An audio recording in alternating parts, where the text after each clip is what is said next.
It is December 10th, 2021.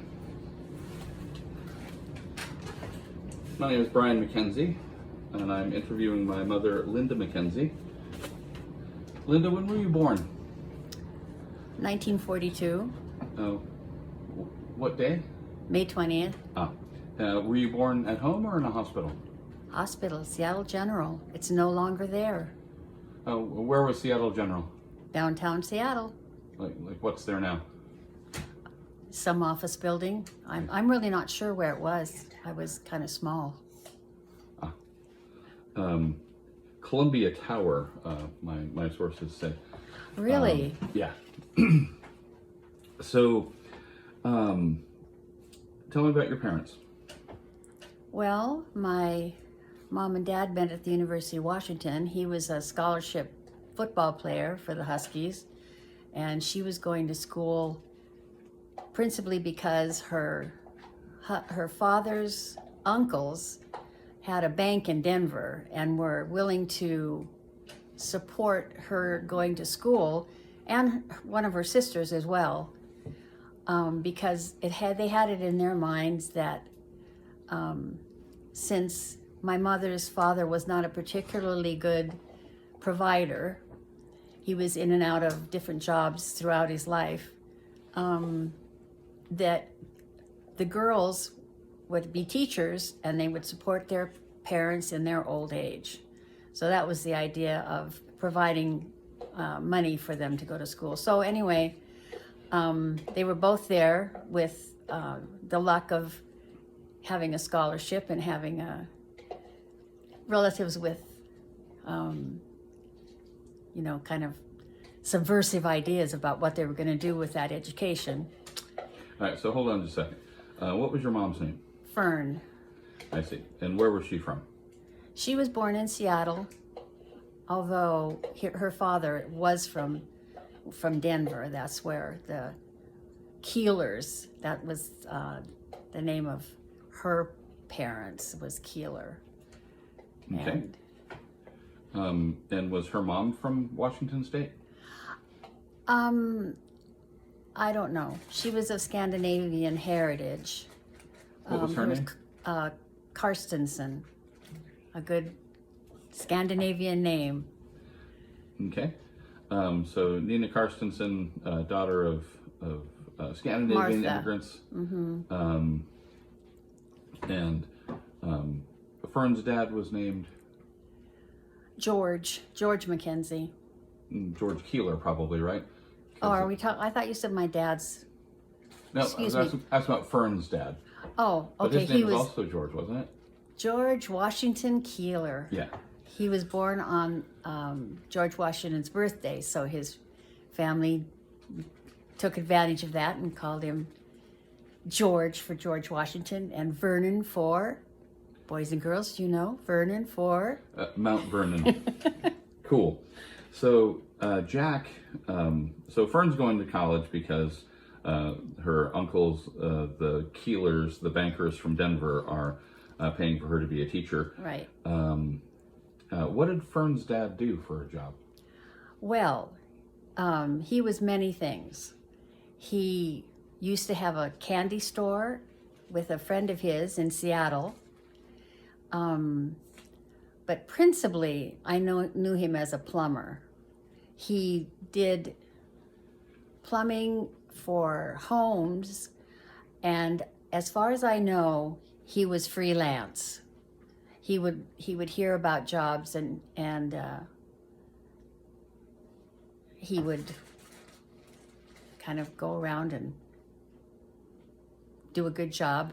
He was a man with ideas of his place in the world. He built a really nice house. They were right on 152nd and Burien. Those places are now gone, all those houses along 152nd. And I loved that house when I was a kid. He was also an artist. He did all oil paintings, and I saw him when he was in the working on the ceiling in the living room up on a big ladder and scaffold, and he was painting a picture in the middle of the the living room, just like the Sistine Chapel, however, somewhat smaller. Yeah. All right. So Jack, you said, was at UW on a football scholarship. Right. Where was he from? He was from Butte, Montana. Okay. And he lived, well, it was an interesting town, I think. I remember when I was a little girl, we went there for a visit, and we went to the 4th of July parade, most of which time I spent hiding behind my parents, but they did have a lot of noise, and right down the center in Butte. And at the other end of that road, way up on the hill, was the Anaconda Silver Mine. Copper mine. Oops, copper, not silver. It's all good. So what did Jack's dad do? Well, he at one time did work in the mines. I don't know in what capacity, but then he became sheriff of Butte. Well, a deputy sheriff? I don't know. Here, I mean, I didn't realize he was the sheriff. I don't know. I'll have to do some research. My on dad that really didn't talk very much about Butte. one. Yeah. Jack had a twin sister, right? He did, yes. He was the youngest of the two. Yes. And she married a guy who worked on the railroad. Yeah. What was his sister's name? Well, Betty is short for probably Elizabeth, but I think we called her Betsy, Aunt Betsy. Uh-huh.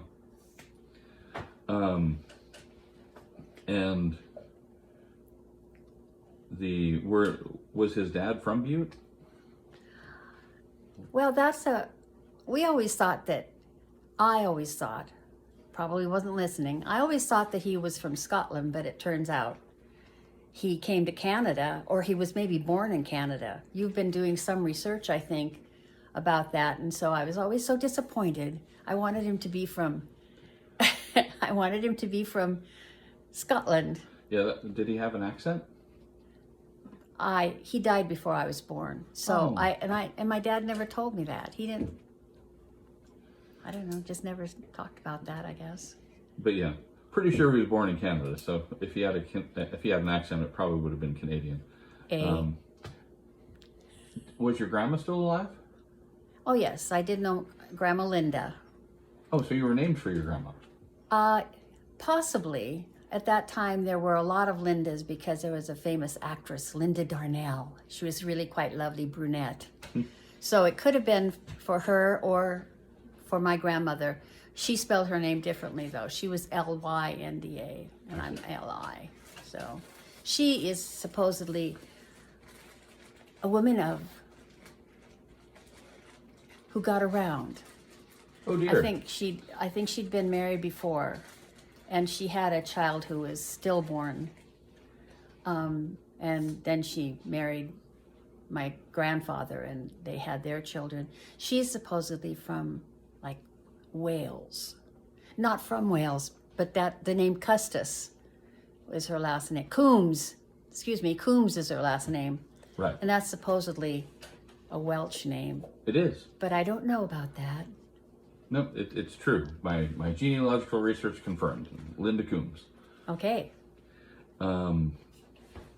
So, all right. So Jack grows up in Butte, gets football scholarship to UW. What position did he play? He was tackle. Offensive Guard. tackle, or did he play both offense and defense? I'm not sure how it worked in the 30s. I don't know, but he was, one week he was voted all coast tackle for all the Pac-12, Pac-10, those. Yeah, he was the real deal. Yes, he was. He was a good player. Broke his leg and missed the Rose Bowl that year. Yeah, which explains why the Huskies lost the Rose Bowl. That's right. It's all my dad. If his leg had been sound, That's the Huskies absolutely would have true. taken Oh, it all. yes, definitely. All right, so Jack and Fern meet in college, and did And you wonder why they didn't finish school, because neither of them did. neither of them finish school? How come? No. Well, they found out that my parents got married. And the families were very upset. The bankers said, well then, obviously you're not going to be supporting your father. We will no longer support you. Okay, so Jack and Fern got married without telling their families. That's right. So they got married twice because they didn't believe them the first time. And it was I guess the students weren't supposed to get married because it was in the newspaper. There were rumors that Jack Mackenzie was married to some co-ed. And I guess that's when the parents confronted them about it, and they still didn't believe it. So they got married a second time so that everybody knew they were married. They have 2 certificates from different months when they got married. Yeah. Okay. So how long were they married before you were born? About 7 years. Oh, wow. Yeah. Uh, They were, I assume the reason why was because it was wartime, and even though my dad... Well, first it was the Great Depression. Yes. Then it was the war. Because, like, if memory serves, Jack's in college till, like, 37, is that right? Something like that, yeah. And then you're born in 1942. Uh-huh. So first, probably not having a kid because it's the Depression and times are hard. What were they doing for a living at that point?